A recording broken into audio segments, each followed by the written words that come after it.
D'accord. Bien, il nous arrive une question de Sylvain de Bayargues. Pour qu'un couple dure, j'imagine, que faut-il faire? Pour qu'un... Allô? Oui, allô? Ah oui. Bonjour Sylvain. Oui, On me dit que vous avez une question. Vous pouvez nous la donner? oui, voilà. En fait, je souhaiterais parler à Jack Borrell, si possible. Ça doit être Monsieur moi. Borrell. Oui. Oui, ah.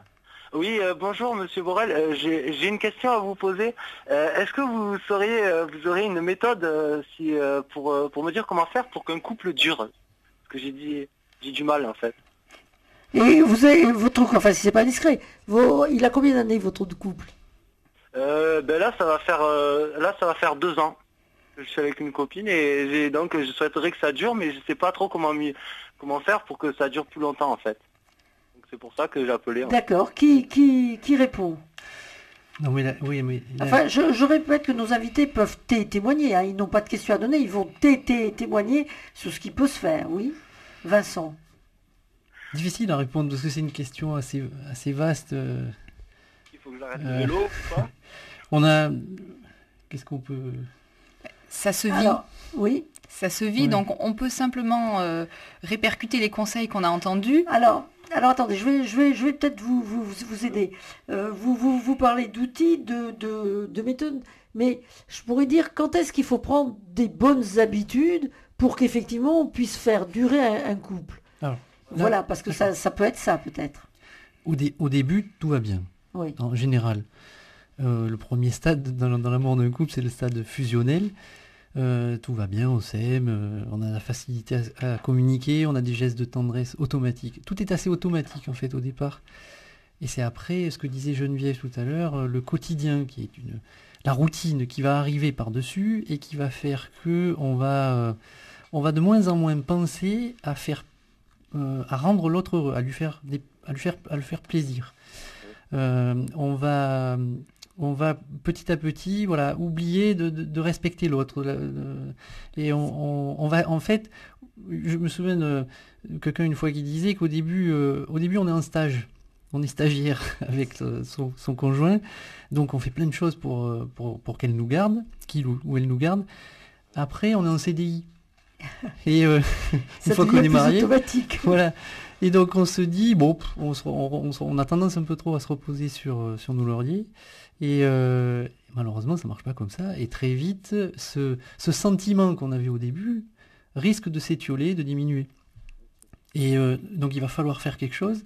Et donc il y a plein de Voilà, c'est ce que petits demande, gestes c'est ce que qu'il va demande falloir. Sylvain, quoi faire? Un exemple, par exemple, la tendresse. Un geste de tendresse qui était automatique au début, il va pas l'être après. Et on va oublier de simplement faire une petite caresse sur la joue de son conjoint et de le remercier, par exemple. C'est dingue. Souvent, je remarque des entre guillemets vieux couples où ils se disent plus merci, en fait. Mhm. On oublie de remercier son conjoint, ne serait-ce que bon, un petit cliché, l'homme arrive le soir, le repas est fait, en plus c'est super bon, et il prend ça comme quelque chose d'acquis. Rien qu'à la fin de dire merci Fabienne, ce repas et c'était super bon. Donc, Merci pour ce que tu as fait. attentif, rester attentif à l'autre. Oui. Patricia. Et moi, je dirais aussi prendre tout simplement du temps ensemble, passer du temps ensemble. C'est vrai que ça paraît simple, mais nous, on ne le faisait pas.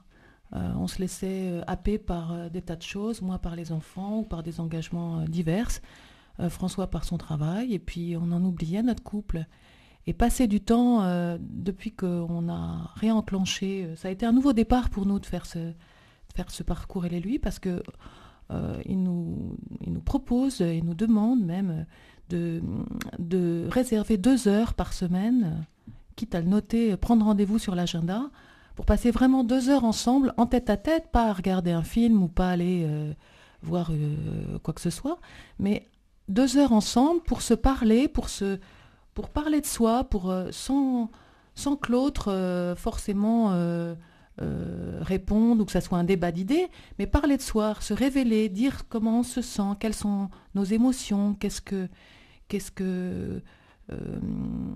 comment comment on est en ce moment,